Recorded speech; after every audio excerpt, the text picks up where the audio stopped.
بسم اللہ الرحمن الرحیم۔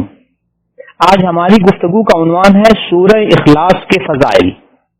اس سلسلے میں ہم اس سورت کے 8 فضائل عرض کریں گے۔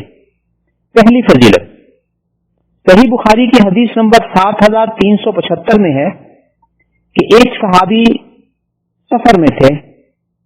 جب وہ اپنے ساتھیوں کو نماز پڑھاتے تو سورہ فاتحہ کے بعد جو بھی سورت پڑھتے اس کے بعد سورہ اخلاص پڑھنے کا ضرور اہتمام کرتے۔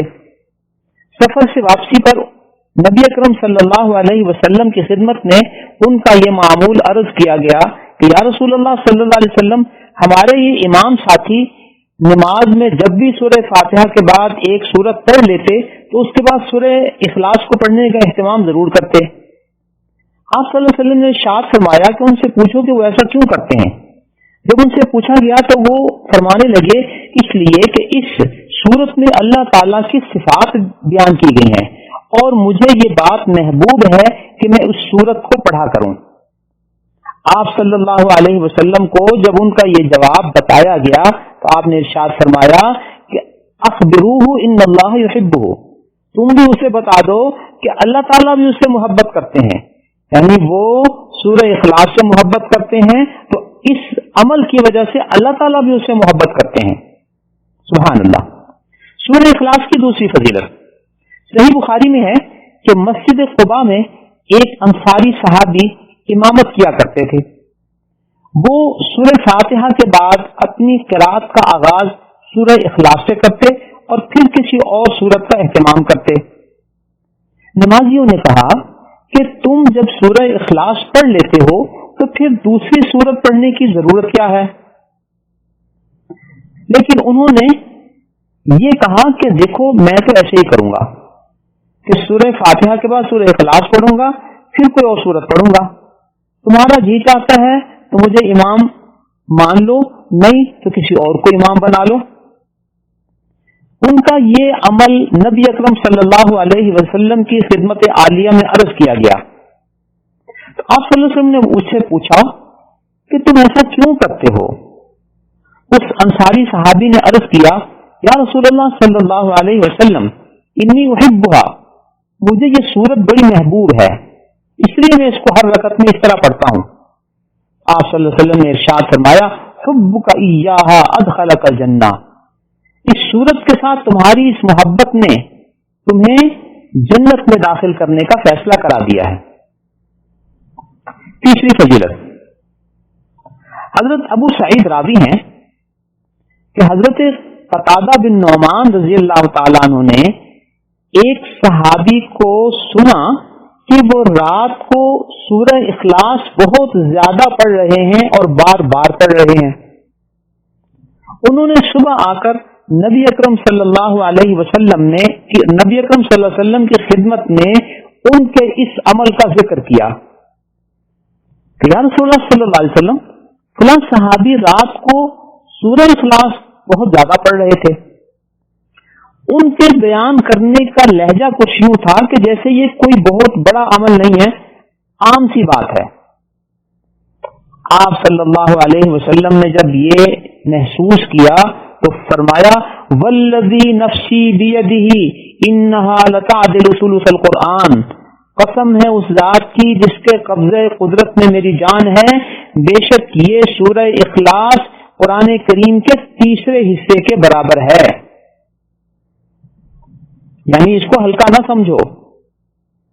چوتھی فضیلت صحیح مسلم کی حدیث نمبر 259 میں ہے کہ نبی اکرم صلی اللہ علیہ وسلم نے ارشاد فرمایا کہ تم میں سے کون ہے جو رات کو سونے سے پہلے قرآن کریم کے تیسرے حصے کی تلاوت کر لیا کرے؟ صحابہ کرام نے عرض کیا یا رسول اللہ صلی اللہ علیہ وسلم، ہم میں سے کون ہے جو ہر رات سونے سے پہلے قرآن کریم کے تیسرے حصے کی تلاوت کر سکے؟ آپ صلی اللہ علیہ وسلم نے ارشاد فرمایا قل هو اللہ احد تعدل ثلث القرآن، یہ جو سورہ قل هو اللہ احد ہے یہ قرآن کریم کے تیسرے حصے کے برابر ہے۔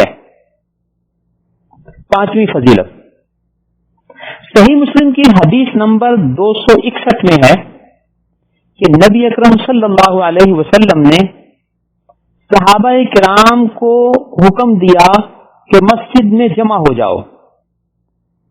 حضرات صحابہ کرام رضوان اللہ تعالی علیہم اجمعین اکٹھے ہو گئے.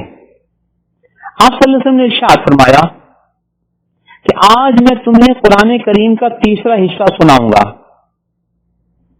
یہ ارشاد فرمانے کے بعد آپ صلی اللہ علیہ وسلم نے ان کو سورہ اخلاص سنائی اور اپنے گھر تشریف لے گئے.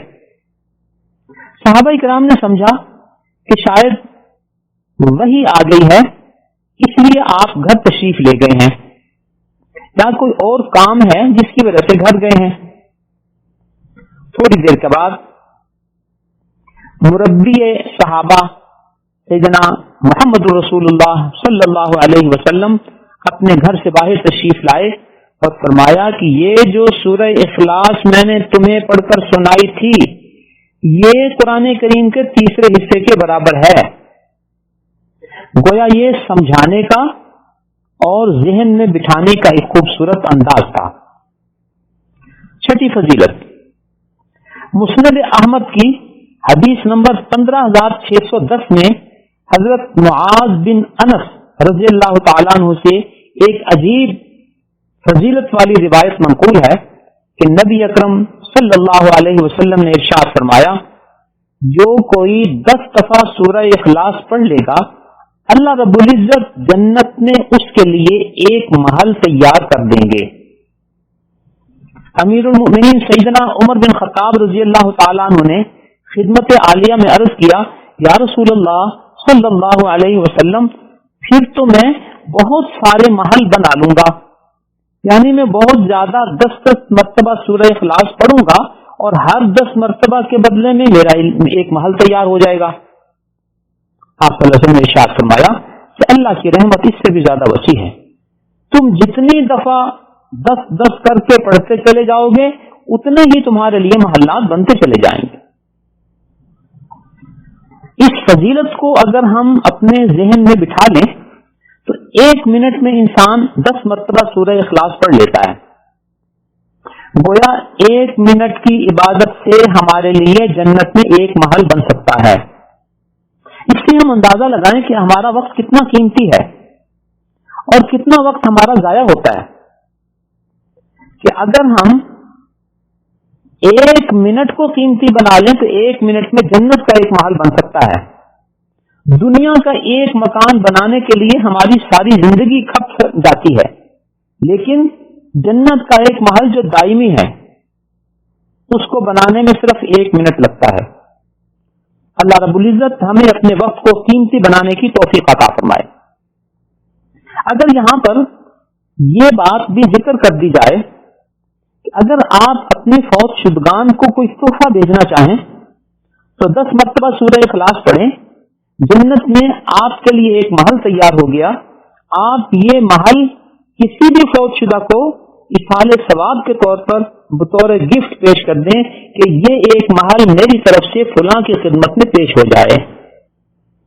یوں آپ اپنے فوت شدگان کی خدمت میں اتنے بڑے بڑے تحفے تحائف بھیج سکتے ہیں. 7ویں فضیلت، صحابی رسول سیدنا معاویہ بن معاویہ لیثی رضی اللہ تعالیٰ عنہ فوت ہوئے تو ان کے جنازے میں ایک روایت کے مطابق 70,000 فرشتے نازل ہوئے. صحابہ اکرام رضوان اللہ تعالی علیہم اجمعین حیران تھے کہ جبریل علیہ السلام اس جنازے میں موجود ہیں اور 70,000 فرشتے اس جنازے میں شریک ہو رہے ہیں. ان کا راز کیا ہے؟ جب ان کے معمولات کی توہ میں لوگ لگے تو تلاش کرتے کرتے ڈھونڈتے ڈھونڈتے پوچھتے پوچھتے یہ پتہ چلا کہ نماز روزے کے معمولات میں تو معاویہ بن معاویہ رضی اللہ تعالیٰ عنہ دوسرے صحابہ کی طرح معمولات کرتے تھے، لیکن ان کا ایک نمایاں اور امتیازی عمل یہ تھا کہ وہ ہر وقت اٹھتے بیٹھتے چلتے پھرتے سورہ اخلاص پڑھتے رہتے تھے. تو سورہ اخلاص کے ساتھ ان کے اس لگاؤ کی وجہ سے اللہ رب العزت نے ان کو اتنا بلند مقام عطا فرمایا کہ ان کے جنازے میں فرشتوں نے شرکت کی. یہ روایت مسند ابی یعلا کی حدیث نمبر 4267 میں حضرت انس بن مالک سے مروی ہے. اس روایت کی روشنی میں اگر ہم بھی سورہ اخلاص سے محبت کر لیں اور سورہ اخلاص کے ساتھ لگاؤ لگا لیں اور اس کو اپنا معمول اور ورد بنا لیں اور چلتے پھرتے اٹھتے بیٹھتے ان صحابی کی طرح ہم بھی سورہ اخلاص پڑھنے لگ جائیں تو نہ جانے اللہ تعالی ہمیں بھی دنیا و آخرت میں مرنے سے پہلے اور مرنے کے بعد کتنا نوازیں گے. اللہ تعالی ہمیں اس کی توفیق عطا فرمائے. 8ویں فضیلت صحیح بخاری شریف کی حدیث نمبر 5017 میں حضرت عائشہ ام المؤمنین رضی اللہ تعالی عنہا سے روایت ہے کہ نبی اکرم صلی اللہ علیہ وسلم رات کو سونے سے پہلے سورہ اخلاص، قل اعوذ برب الفلق اور قل اعوذ برب الناس پڑھتے اور پڑھ کر اپنے مبارک ہاتھوں پہ پھونک مارتے، پھر ان مبارک ہاتھوں کو اپنے جسم پر جہاں تک پھیر سکتے پھیر لیتے اور یہ عمل 3 دفعہ دہراتے. وہ ایک دفعہ ان تینوں صورتوں کو پڑھا، اپنے مبارک ہاتھوں پہ دم کیا، پورے جسم پر پھیرا، پھر ان تینوں صورتوں کو ایک دفعہ پڑھا اور اپنے ہاتھوں پہ پھونک ماری اور جسم پر پھیرا. تیسری دفعہ پھر سورہ اخلاص، قل اعوذ برب الفلق، قل اعوذ برب الناس کو پڑھا اور اپنے ہاتھوں پہ پھونک ماری اور پورے جسم کے اوپر اپنے ہاتھوں کو جہاں تک پھیر سکتے تھے پھیر لیا. تو آپ صلی اللہ علیہ وسلم سونے سے پہلے سورہ اخلاص اور قل اعوذ برب الفلق، قل اعوذ برب الناس کا معمول رکھتے تھے. اللہ تعالی ہمیں بھی سونے سے پہلے اس مسنون عمل کو کرنے کی توفیق عطا فرمائے. یوں سورہ اخلاص کی یہ 8 فضیلتیں انتہائی اختصار سے احادیث شریفہ کی روشنی میں آپ کی خدمت میں عرض کر دی گئیں. اللہ رب العزت ہمیں اس سورت کو زیادہ سے زیادہ پڑھنے کی اور اس کو اپنا ورد